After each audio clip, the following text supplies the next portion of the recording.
are officially on TikTok. We By are the way, officially on the TikTok. Follow the TikTok. Porch, Touch the TikTok. Whatever you gotta do to the TikTok. Whatever makes you yeah, feel Porch good. Swing So, Podcast. welcome to the Porch Swing Podcast, you guys. This should be episode 6. Um, Sounds about right. as you guys notice, Sip's not here because he's got a little fever. So we're not gonna have any porch picks tonight, and which is probably good for everyone's wallet if we're being honest. So we hope you guys are ready. Ready? Pour a drink. Let's get rolling, baby. We're gonna jump right over into some sports.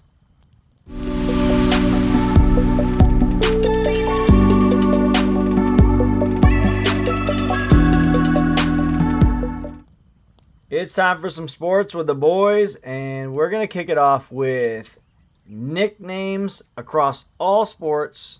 Best, worst, all of it. I've got 4 personally. I'll go with 2 or 3 that I consider great nicknames, and I'll go with my 4th is a bad nickname in my opinion. I don't think it's deserving. So I don't know where you guys stand on your nicknames, but number 1. Well, actually, not number 1. I don't have a specific order here. Rest in peace. God bless. Doug Martin, the Muscle Hamster. That is a great name, Yes, bro. sir. Yes, sir. That's a great name. Yeah. I got something to piggyback off that. Actually, that's It's funny a that you unique say one, that. man. All right, The all right. unique one was a good one. Yeah, I saw him because I live down here now, right? I saw it on the news the other day. Must have been like new evidence in the was he murdered or something? I have no idea. Bro, I think Doug Martin's like the end of Doug Martin's life is crazy actually. So, rest in peace, Muscle Hamster. One that I've always loved, the glove. Oh, Gary Payton. Gary Payton, baby. I love that. I think that's a baller name. I think it fits perfectly. Especially, like, I never actually got to watch him play defense. But if you're a good defender, dude, the glove's a great one. One I rediscovered today. We know how bad my memory is. Pretty So, terrible. there's a good chance I rediscovered this the 7th, 8th, 9th, 10th time today. But the answer, Allen Iverson, baby. Yes, sir. The answer? The answer is disgusting. That is, dude, what a nickname. I love that. I like That's that. a good one. I'm going to go equally with the truth, but I'll say the answer. I like the answer. It's pretty dope. I'll let you guys go first because I'm going to end it on my bad nickname. I didn't really do any research. This is all just off the top of the head. Obviously, my favorite nickname of all time is the Bus. Jerome Bettis. Oh, I think you're biased, but 100%. Yeah. I'll claim that. still a Yeah, good I'm nickname. definitely gonna Still a say good it. nickname. Yeah. Yeah, I mean, you got a dude who's 260 pounds as a running back. Yeah, the Bus is a very adequate nickname. Just coming down the fucking line. One I know both of y'all are big fans of, the Kid. Oh, Yeah. I think that's a good one. I I'm actually feel like I surprised you didn't say disrespected it. the man. I disrespected the man. That was on my list. The Kid. I mean, you say it, you know who you're talking about. Yeah. Wingman. Yeah. Either one for King Griffey.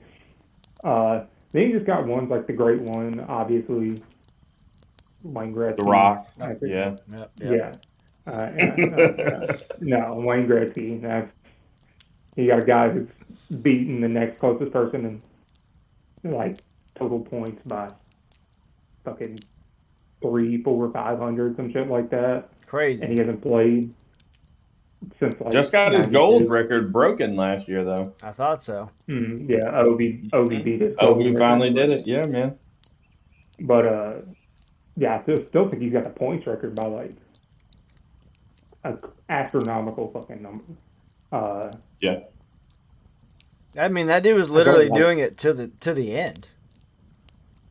I don't like him personally, but Slim Reaper is a great nickname.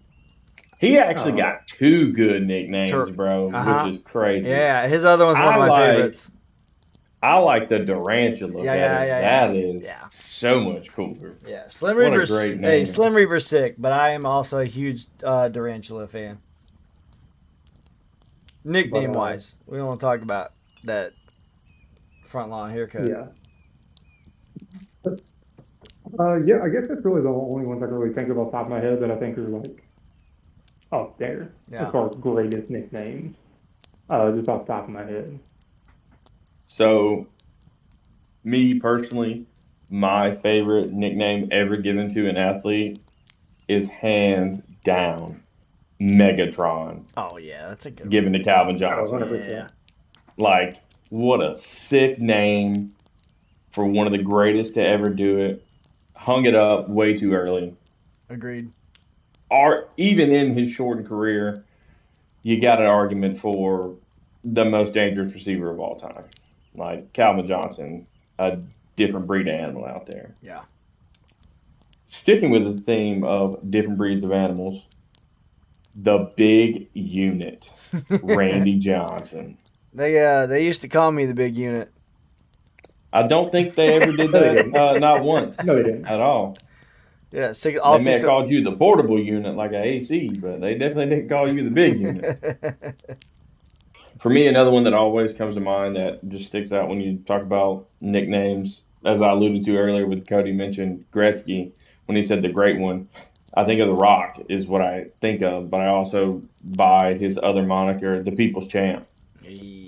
So, I mean, that's just another thing that's ingrained in me watching wrestling for as long as I have and thinking about that era, the Attitude Era coming up, even still, and even still as recently as last year or this year, transmorphing that character and acquiring another badass nickname in the Final Boss. That's dope. I didn't know about that one. Badass as shit, dude. The other one, when you started with Muscle Hamster, I had a throwback that Cody would know. The Muscle Shark, Sean Shirt. I don't know that one. MMA. Yeah, Yeah. a He was Muscle a Shark. UFC fighter. What about some The bad? What about some Iceman. bad nicknames though? Some bad Whether nicknames. they sound bad, they don't match. Whatever it is. Man, honestly, the first one that comes to mind because I'm stuck on wrestling right now. Brutus the Barber Beefcake. His nickname is literally the Barber. That whole thing sounded like Well, a I mean, that nickname, was his actually. gimmick, yeah. Huh, what's that? But like barber thing was like his gimmick for a while. Like, Even still, even if your name is Brutus Beefcake, It still sounds like a bad it's nickname. it's tough, brother. That's tough. That's not a good name. It's not a good moniker to be associated with. No. Even if your no. gimmick was cutting people's hair, like you're still a barber at the end of the day. That's pretty tough. Still beefcake and tights. Whew, squeezing that muffin up in there. So yes, sir. I think the one that I saw recently I've seen trending here lately is Drake May's nickname. I Do y'all know don't. anything about this? I don't know it yet, or I do No, and I sir. forgot it. Drake May's nickname is, and I quote, Drake May. Did he say Drake May? That's what I heard. Drake May's nickname is Drake May. I think he's Like saying you go Drake on May. his Drake May. if you go on his Pro Football Reference page, his nickname is Drake May. Oh man, I mean, His nickname is his name. His name and nickname together is Drake May. that's May. got to be worse than Mr. Irrelevant, right? That's below that. It's horrible. He has no other nickname. Oh His no. nickname is his name. I feel like that's going to change this year, though. He's going to acquire some badass He's got. nickname He's got to have. on He's this gonna have a playoff moment. run. He's gonna have a moment. Yeah, Yeah. He's on. He's gonna having a year where he's gonna have a moment where you're like, yeah. Up in There- Foxborough, it's going to be cold. Some kind of crazy shit's going to some come out sort of of that. front flip touchdown takes him to the Yeah, promised they can land. start calling him Vanilla Ice or something like that. Hey. I guess I'm prepared to say this out loud.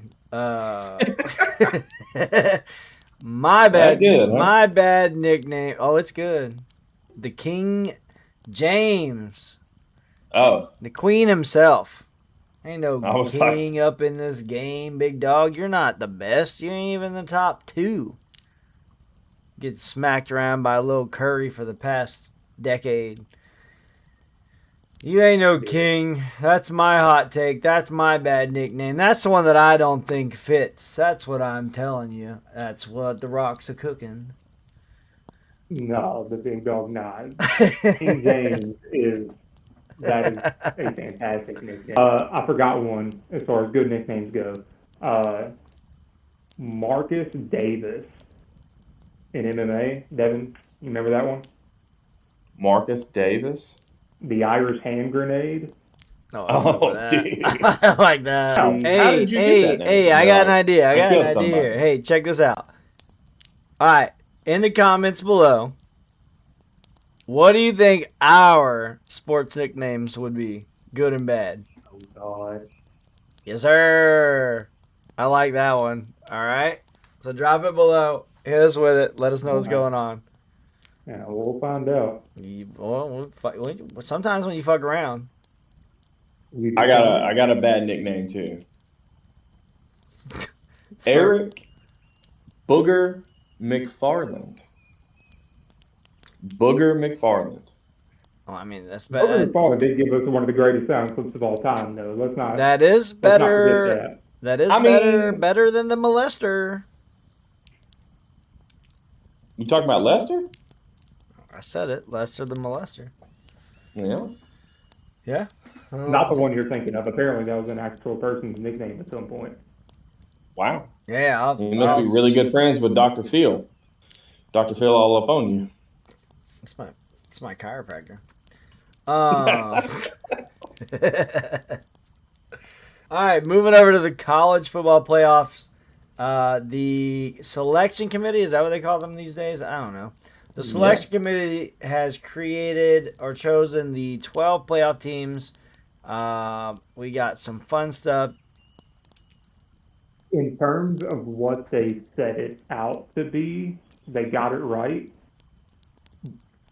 But if you're wanting a 12-team playoff with the 12 best teams in the country, it's not the 12 best teams in the country. I'm sorry.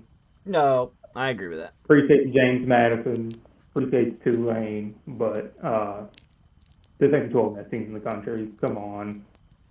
It's I understand why they did it. You know, you have to have 5 conference champions. Uh, but I think I Tulane don't know, takes it another all. big hot take.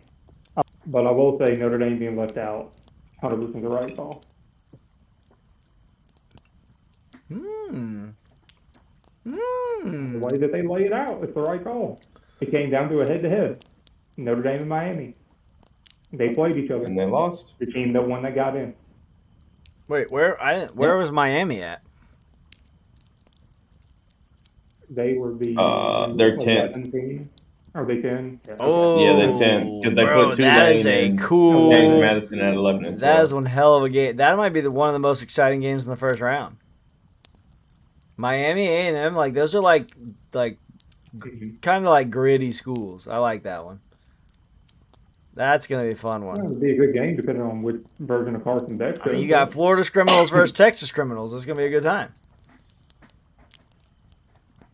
I'm ready for that Alabama Oklahoma rematch. Boy, I don't. I guess this is my take on the playoffs. Alabama don't belong, and I hope that Oklahoma knocks their asses out in the first round. War Eagle. Amen to that. Amen to that. I could think of teams that belong much more than they do, which also probably means JMU and Tulane don't belong as well. But whatever, dude. Tulane to the end, baby. By the way Riding that that they green laid it wave. out, Mm-hmm. by the way they laid it out, the teams that were the 5 highest ranked conference champions got in. They were locks. They had to get in, and they just filled the field out Oh the rest of the yeah, way. yeah. I And forgot that one. I think they need to move away completely from conference championships mattering at all. And you shouldn't be getting buys for it. You shouldn't be getting automatic bids for it because if you're going to lose in a conference championship and not go down in the rankings after you get blown out, How can you justify putting Well, in two also, shitty teams from conferences that really don't matter? So but then you got you're to pick a also direction giving and stick with it. Conference USA the same weight as the SEC. Yep, that's pretty much what happened. Yeah, I mean, that's obviously, you're going to essentially the see a same couple thing. more SEC teams in because you give that more weight there. But Exactly, and that's, I mean, if you're going to have a criteria, your criteria needs to be pretty much flat across the board, not pick and choose who, when they win or lose in the conference championship, get punished. Just like what happened with BYU. BYU lost, they got punished, they got dropped out of the playoffs yeah, because of that. And Alabama loses, not just loses, gets destroyed. And our three-loss team, and they talk about the strength of schedule and all that. And I get that. That's cool. But you whatever. lost three games. You lost to Florida State, who, Almost good lost, Lord, almost is lost to Auburn. terrible. Almost lost to Auburn. Florida State is awful. The eye test for Alabama, they don't pass. The I think the first first three. 7, 8 weeks, they look great. I'll They try look week great one. as a whole. I mean, I Yeah, would look. not I'd say that's why I said as a whole. Yeah, they lose week one and then they rattle off beating 4 or 5 ranked teams in a row. Go on the road, beat Athens or beat Georgia at Athens, and a lot of people are talking about, oh well, Alabama has the best win in the country. And I was like, well, that math doesn't really math to me They got the best because loss. well, if you go on the road and you beat Georgia, all right, that's cool. And if you were to remain undefeated, yes, you have the best win in the country. But if Oklahoma rolls into Tuscaloosa and beats the people that beat Georgia, doesn't that make Oklahoma have the best win in the country by default? Like, isn't that how math works? Apparently, it doesn't because I've been told no, that's not it because they did that. It makes no sense to me. Oklahoma beat them on the road in Tuscaloosa. Same concept, and they're like, no, no, I'm like, oh, okay, guys, yeah, we're just seeing what the bias is here, I guess. Yeah, we can just go ahead and say fuck Bama. That's all I'm saying. Oh, don't Three. deserve it, but just like the Yankees and Dodgers, let's suck on it and let them in. Uh, Yeah. I said it. I said it. ESPN, they're probably in It charge of doesn't this make whole it hurt fucking less. thing. You don't want my new hot take. You don't want my new hot take. You don't want my new hot take. You just don't want it. You don't Probably want it. not, You want it? because it's something to do with the Yankees sucking. No, it has something to do with the Red Sox being great. We're gonna talk about that in the baseball segment, buddy, and I got some really, really bad news for you. But we'll get there when we get All there. right, so let's jump right on over into baseball really quick so we can Oh wrap shit, up. we've arrived. Yeah, we've arrived at baseball here. Maybe a Here we hot are. take if we're feeling spicy, but baseball talks are starting to kind of spiral around. Playoffs are gone. Dodgers won it. Who gives a fuck? Um, we're moving on to the next season. Some moves are happening. Winter meetings are going on right now. Of course, everybody knows baseball season ends. The winter meetings are kind of the kickoff of MLB free agency, and we've already seen some big dominoes fall. You got Edwin Diaz signing a 3-year deal with the Dodgers. Surprise, surprise, the rich get richer. Not only that, that may in fact not be the last move that the Dodgers pull off, and this is just pretty much going to be one of those. Yeah, we're already the villains of baseball, and we know that, and we're just going to try to keep ruining it.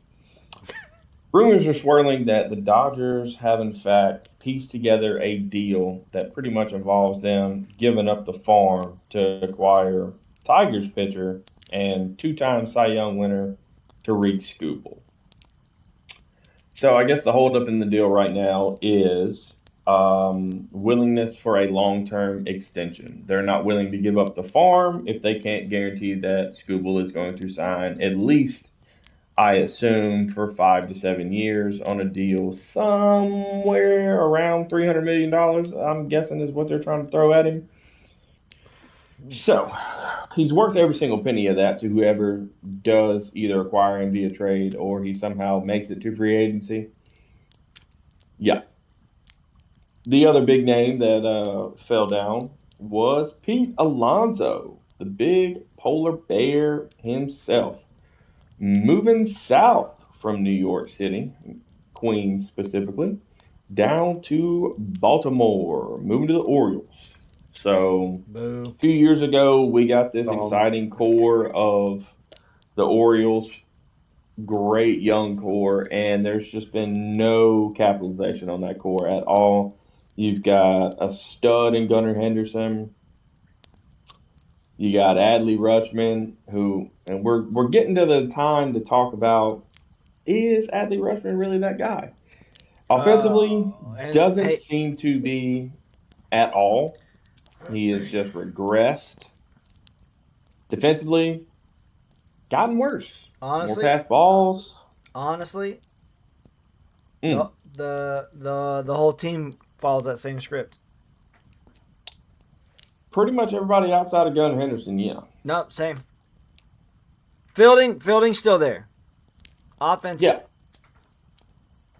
dude. I'll tell you, the moment Gunnar Henderson fell off a cliff was the home run derby.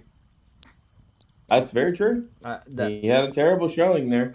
and that was the last he was relevant. Like,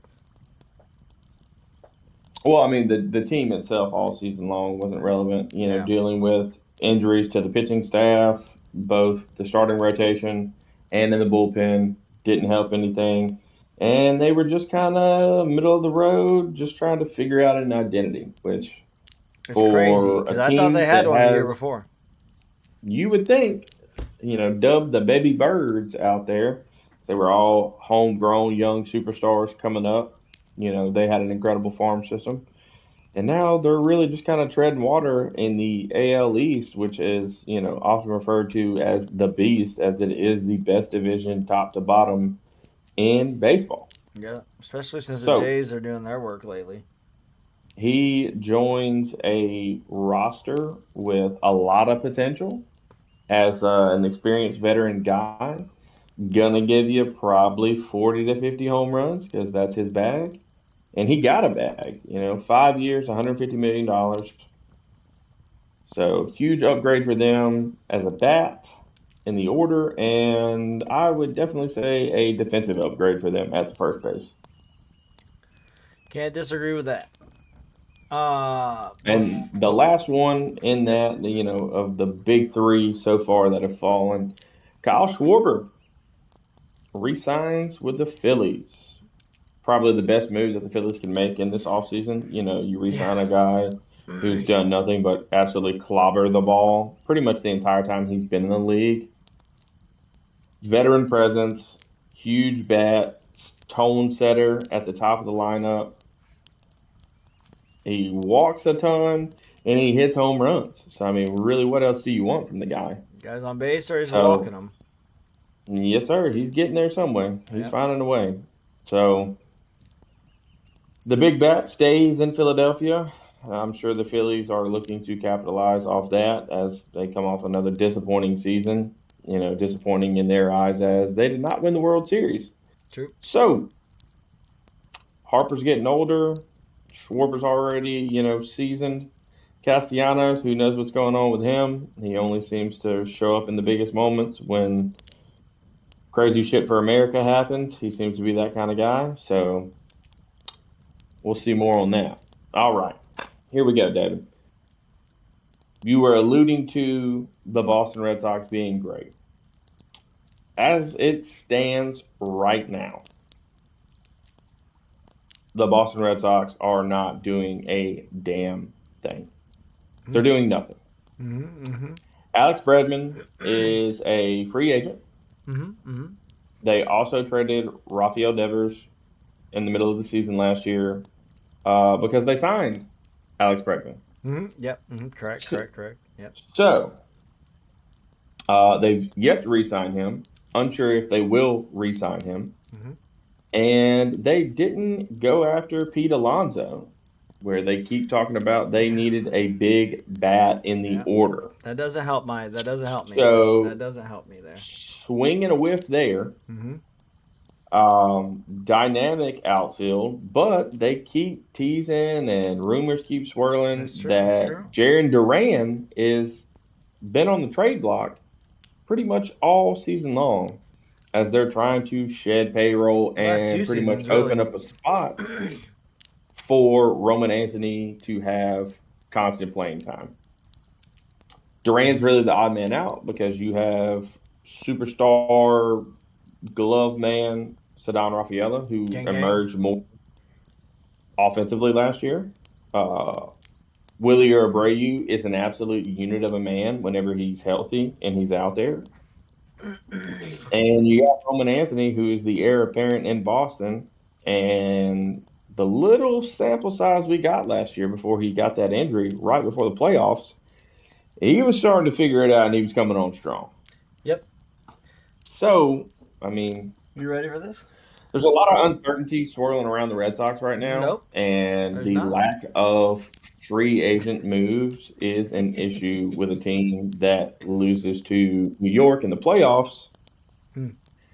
So they Hmm. got to make some moves, or they're literally just going to be the same team, if not regress a little bit.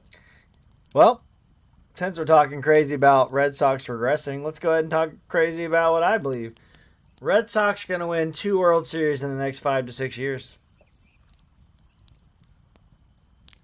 Not with the roster they currently have. No, Correct. they Yeah, they'll don't. obviously They have to make a don't have the move. depth. They need one move. Yeah, they don't have the depth. One move. Multiple moves. One move. No, sir. No, sir. So we're gonna recon Bellinger and then trade for Tatis, and it's gonna be on like Donkey Kong, baby. That is the rumor that is currently swirling, actually, that they are going Well, to make a trade for Tatis.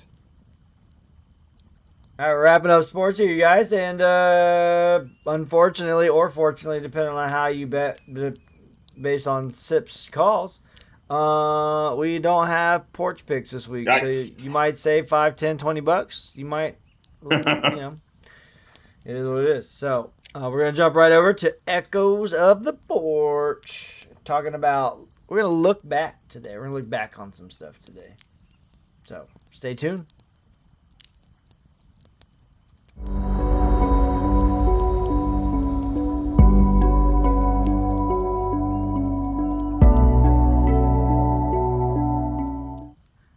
Welcome to Echoes of the Porch. We're going to look back on a few things today. The first thing we're going to talk about, because we're a little, I mean, I don't know, I think we're a little bit funny sometimes.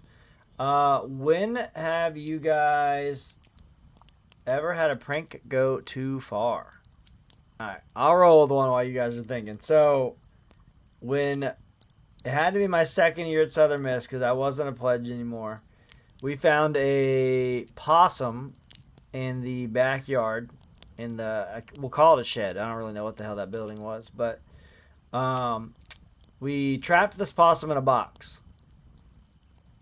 So me and the pledges went to ATO, I believe. We put this box on their front porch and knocked on the door or whatever, and we all dipped across the street in the dark. And they brought the box inside the house because they didn't know what was in it. So they brought the box inside the house. Somebody opens the box, and you can see inside their house because the whole front of it's glass. They open the box. Someone freaks out because there's a possum in the box. They knock it over, and this possum runs through the house.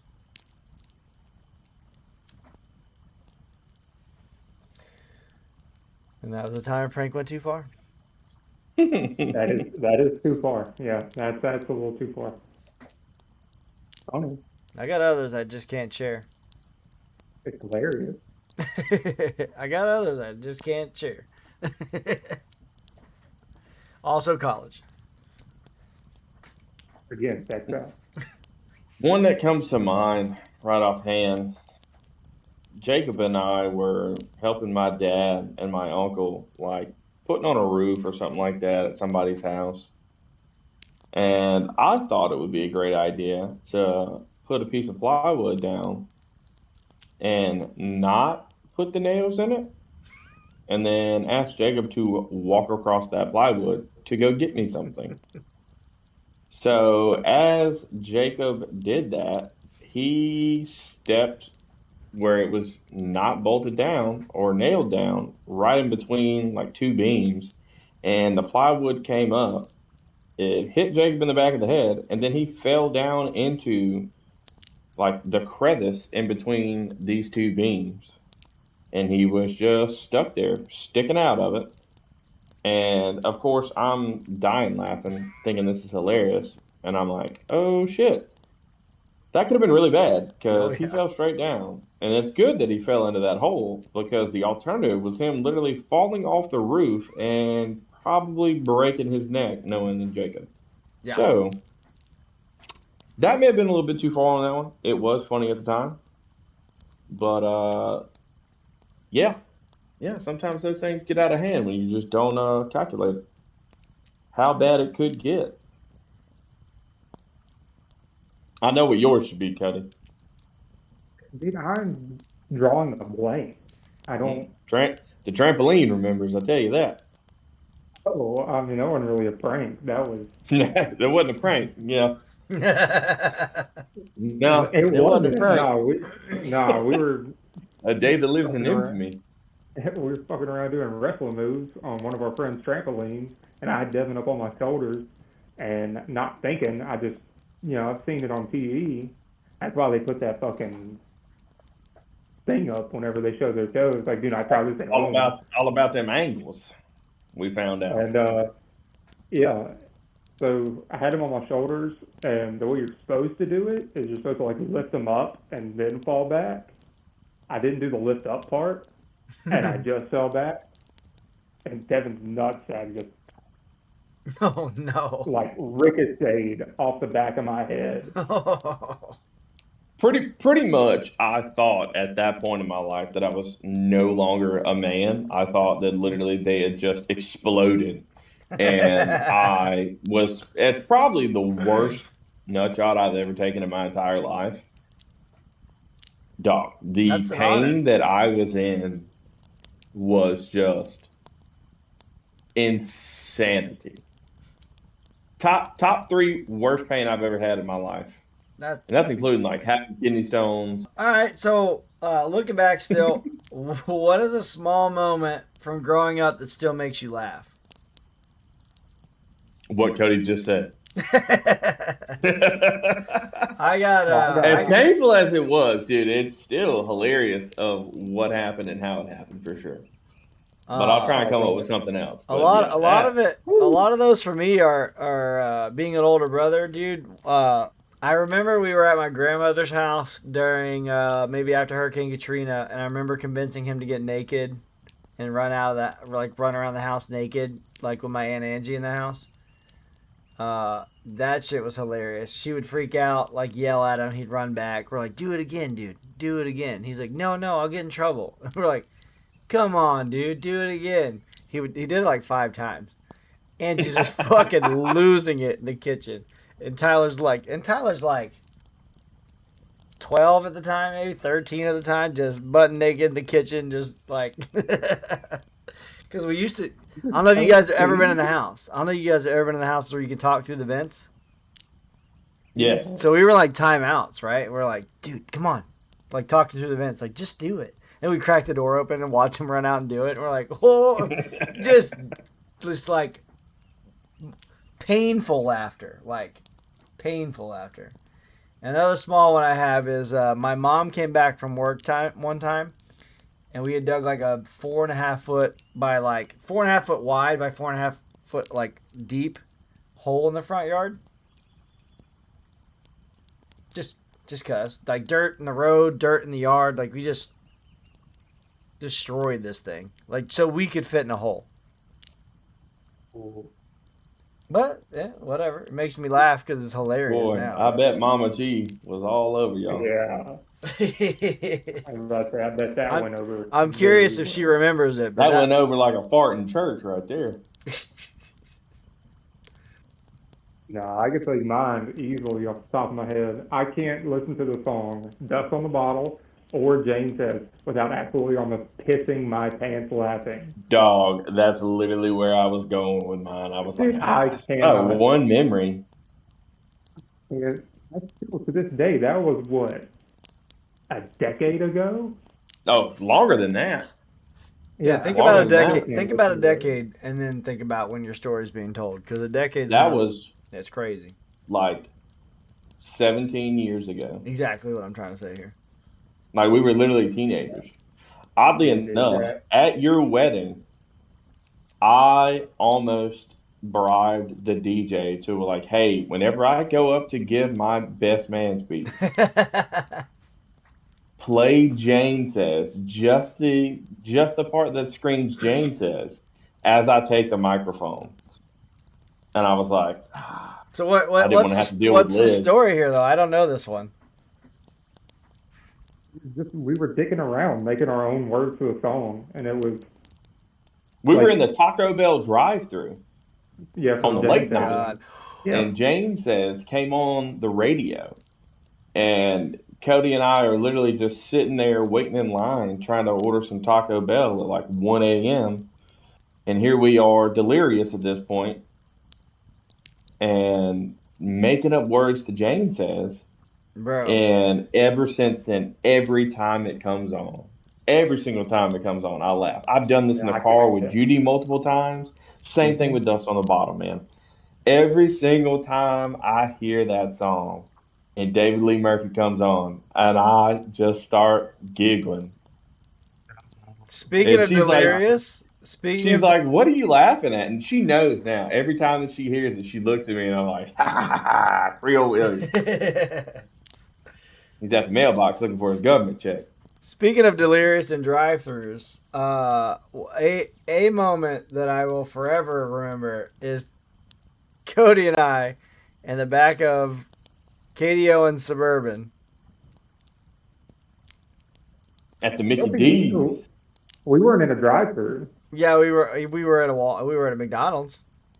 We were parked, and everybody else was inside except for you and me,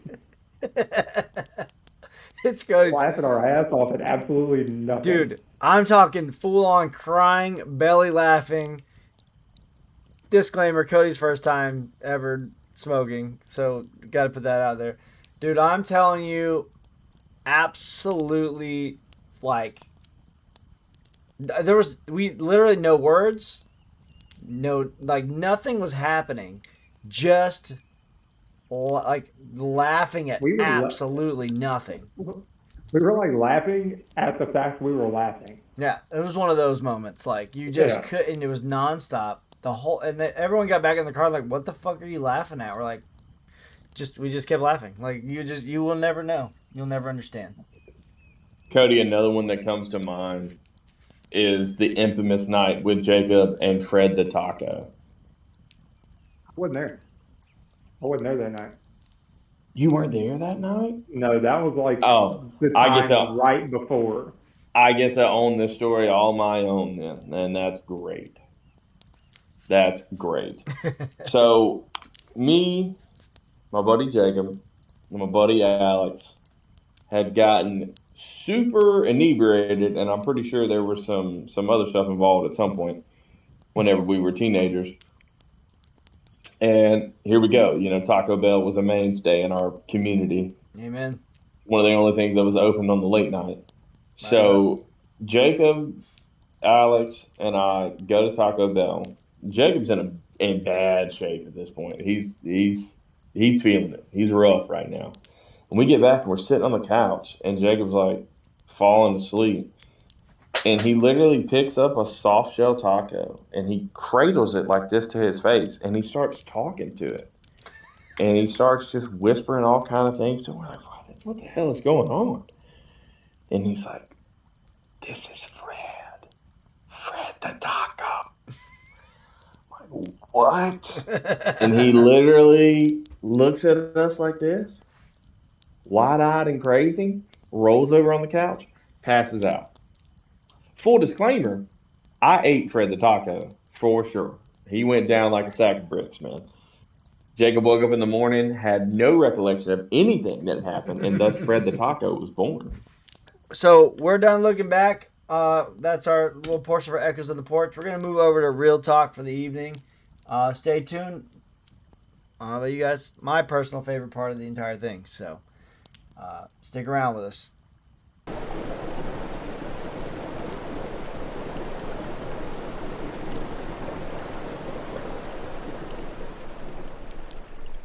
right, we're jumping over into real talk. We're gonna kind of transition what we were just talking about, and what do these moments and memories from the past say about who we are today? Speaking on pranks, why do guys sometimes hide behind humor instead of just being honest, or instead of honesty? That's a really good question, actually. And as a person who definitely leans on that, not so much in the honesty department, Yeah. but as like a defense mechanism from dealing with like super serious life issues, like the passing of somebody. Um, to me, I've just found that sitting around feeling sorry about a lot of things does nothing positive for your mental health, but the power of laughter and being able to create laughter in that sense helps tremendously. You start laughing, you start having a good time, and your mind is at ease. You move away from those hardships you may be going through. And I think ultimately, especially with guys, where they call it dark humor, you get a lot of that. And man, it's just one of those defense mechanisms. I feel like it's just ingrained in 98% of guys to go that route immediately. That there's always some wise ass remark to make instead of, I would say a lot as men, we're really bad at being empathetic in the moment and showing that, like, people having a hard time, stuff like that. I personally myself for sure 110%, like, I'm real quick to try and crack a joke, something like that, because in that situation, like, it makes me feel better, and that's definitely not always the right answer, especially when you're a part or dealing with or listening to other people's struggles. It's just one of those things I've tried to be more conscious about, and I just say it in my head, and I'm like, that would have been funny. Yeah, like that. That was a good one. Yeah. Yeah, I think I agree when you say it's an easier route to take, right? Like it's definitely easier. It doesn't that doesn't make it. I mean, I guess it depends on where you're at. It doesn't make it wrong just because it's easier. Um, yeah, I would say that I think that's the big thing. I think that's why a lot of people choose that instead of the other. Is it's whether it's honesty or not wanting to deal with a certain emotion or certain like a negative emotion. Like we are Hmm. wired as humans to view and see negative all the time. So like it's really not like that's not that difficult. So to be able to come out with a positive like that, I think that you you're almost like trying to hardwire yourself differently. So you Yeah, I can, can see that. yeah, I mean, the old adage rings true. Laughter is the best medicine. I mean, I feel like that's accurate. I yeah, mean, yeah, there's probably some times where you don't really need to crack a joke, like a funeral or something like that. But for some people, that's how they cope. yeah. That's what they do. They do what they can to make them smile in a time where you really don't want to. So, I was cracking jokes at my own father's funeral because I did not know what else to do in that moment. Right. mhm. I'm not trying to talk to you motherfuckers about anything you're trying to talk about. I'm dealing with stuff right now. Yeah. Yeah, yeah. Right. Well, All anything to right. take your mind off of whatever's going on. Exactly. And it honestly, some even even if the joke is on par with what's going on, it's staying with the theme of whatever's going on. Hmm. Um, so why do you also looking back on we talked about like growing up and stuff. Why do the smallest moments stick with us more than the big ones?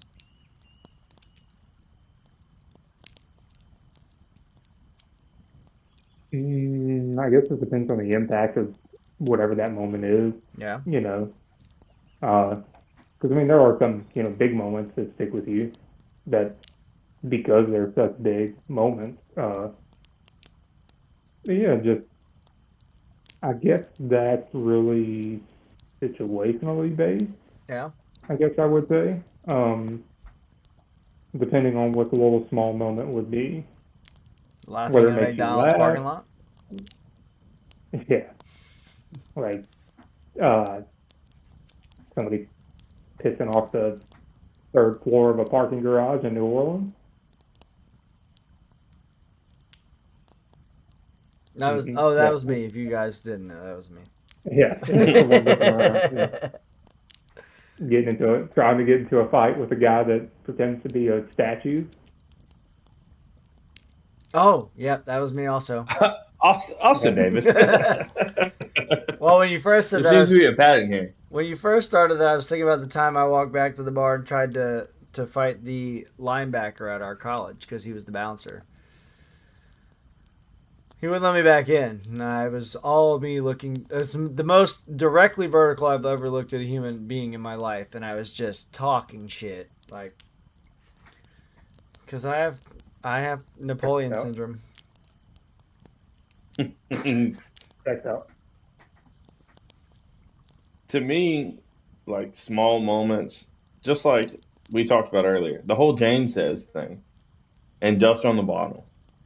It's small moments like that was literally a random one-off thing that has spawned 17 years worth of laughter every single time that song makes any appearance or those songs make any appearance anywhere. And there's no rhyme or reason to why that it sticks with you, but you think about like the time that you were having in those moments where a lot of it, you were carefree, you were worry free, you were being a kid, you were having fun. And, as an adult where things are much, much harder, where, bills, being a husband, things like that can pop going to work every day. Good Lord. That So alone. you think back to that simpler time and you're like, man, it was just so much easier. And then you have those laughs and you're like, and it's small little things like that that you just take with you. Yeah. Yeah, I agree with that because there's so many things going on these days. It's like you said, it was simple times, and you look back on it, and you realize how simple it really was, and you put that dust in the bottle. Oh boy, do we have stories about Creole Williams? I tell you, uh, what an interesting human being. I'm curious. I grew up on that era of country music, so all right, so how do we learn to slow down enough to actually enjoy the good stuff? So we talked a little bit about that, like because when we're young, we don't like you enjoy the moment, right? But you don't realize the impact that that has. Like 17 years ago, you don't think about that. So like, how do we learn to slow down and enjoy? How do you enjoy it in the moment? Is that something that comes with age? Like I think I'm better at it now than I was at 15. I think a lot of that goes back to something we spoke about previously on the podcast of being present in the moment. Taking in, especially now, as you mentioned, getting older, and you look back on those moments and you're like, okay, those are great moments. They're funny, whatever it may be. They make you feel some kind of way about those moments. So when you're an adult, you're always looking for the next moment. Like, what's the next moment? What's the next piece of the puzzle that I'm going to take with me, like further down the line? That's going to become the new thing that we talk about all the time or we laugh about that makes us feel good. That comes with being present, though, Yeah. not taken for granted, especially now. We all live in different places. It's hard for us to get together, and it's being present in those moments to where we do get to spend time together, especially it's so fleeting. Now it seems like we're only getting together like when somebody's getting married. We're running out of people to get married. The friends group pretty and much is married Yeah, at this and point. Seth's not getting married. So no, probably not. Not with that bathroom we saw the other day. Good Lord. But I think that's really what it is, man. Everybody wants to feel good. Yeah. People always want to shut out the bad stuff. You never hear about, oh yeah, man, somebody's really going through a hard time because he's just having too much fun in life right now. That's not really a thing. No. So you always try to focus on the good and what brings you happiness and being present in those moments and realizing what you're having when you're having it. Yes. The old saying goes, you don't know what you have till it's gone. And that's something that I've definitely tried to focus on, like as I've gotten older, is to be present in the moment and live in that moment, not just turn it into being able to reminisce on it, but maximizing those little times that you get when you're like, this is one of those moments. I'm Yeah. having one of those moments right now. Because you're not gonna you can't plan them. Like No, you're just going through your thing, and they just kind of happen, and that's the way those moments are supposed to be. So, but being ready for it when it's there, you're like, but now you're older, right? So now when it's happening, you're like, oh my god, like I'm you're here, more aware of I'm what's here. going on. You don't have the attention span of a goldfish like you did whenever we were kids, where you're like, haha, that's great. On to the next thing. Right. As an adult, you're taking it all in. You're understanding that, like, hey, this is something to hold on to. This is going to be something that is going to be special at some point Yeah. that you're going to talk about, that you're going to reminisce, in your 30s, 40s, 50s, 60s, whatever it may be. You'll always have something to look back on and be like, I remember that. That was a great time. And Mm-hmm. then you get to remember everything that gets like encompassed in that. Yeah. Yeah, I agree. It's one of my, I don't know, I wouldn't, maybe the last year or two, maybe more. It's definitely something I've always tried to think about, is trying to enjoy where I'm at in the moment, because I mean, genuinely, there's no, I mean, there's not a whole lot of reason to worry about the other stuff, because you're only in control of what you can do right now. Mm-hmm. Now can change the future or whatever, but like you're only here. That's a big thing that I have taken in the last few years is, and I forget where I heard it, and I don't really know the origin point of that, but since I have heard it, it's come around time and time again, and it's control what you can control. Oh yeah. Mm-hmm. Outside stuff that you can't have any effect on that brings inside stress to you, don't worry about that shit because there's nothing that you can do about it. You personally don't have any play in any of that Yeah. if you don't directly control it. So if you spend your time getting aggravated about it, having it have a negative impact on you, then result negative impact on others around you, then you're giving you're giving your freedom of self away to that. Yeah. And then when you get in those situations, it typically it doesn't end well, So you have to control what you can control. I tell kids all the Show time. up, I tell kids all the time, don't let them control your outcome. yes. I gotta tell myself You that start letting sometimes. other things control your actions. They're not your actions You start anymore. getting in this. Yeah, they're not yours. You've had input from an outside source that you had nothing to do with, and you start getting into those murky waters, man. Yeah. And sometimes those murky waters get deep, and it's real hard to swim out there. Yeah. Yeah, I swim often. Same, unfortunately, same, Oh. same, same.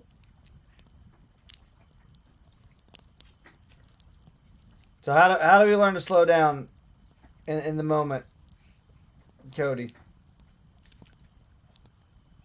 I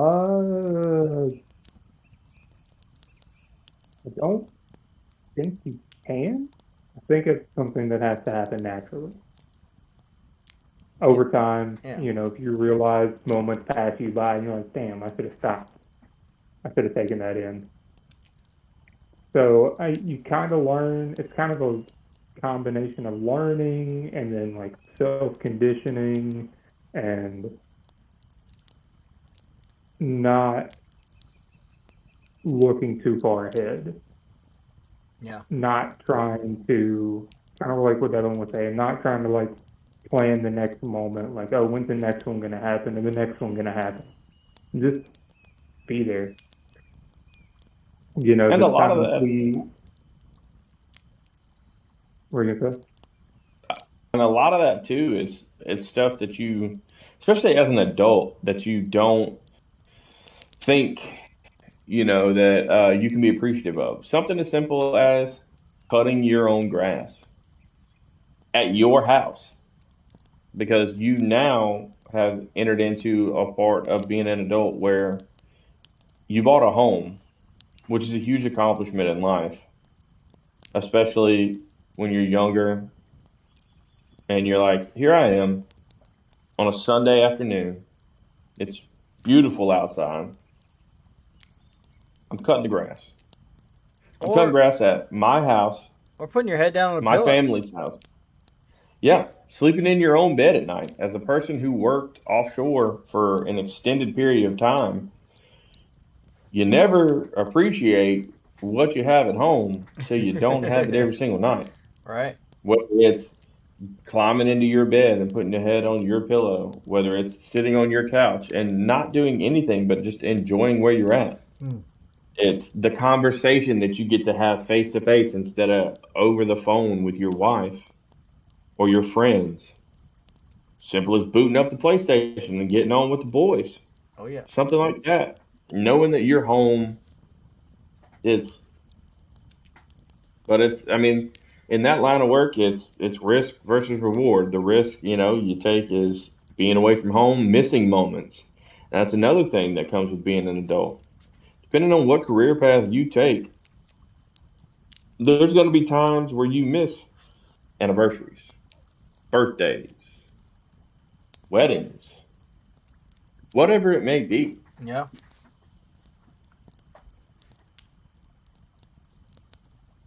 I got a pretty good career path for that at least. Yeah, you got all damn summers off and whatnot out there Yes, just doing sir. the hibbity dibbity. Yes, sir. All right, guys, that's it for tonight. We hope you guys enjoyed episode 6. Wish Sip well. He's not feeling good. We apologize for Porch Picks not being here. I don't know if we should apologize or save you a couple bucks. You should send that to us. We can get Sip some beer or donate it to the something. channel. Yeah. Speaking of the channel, let's like, subscribe, join the Discord, follow the Facebook, TikTok.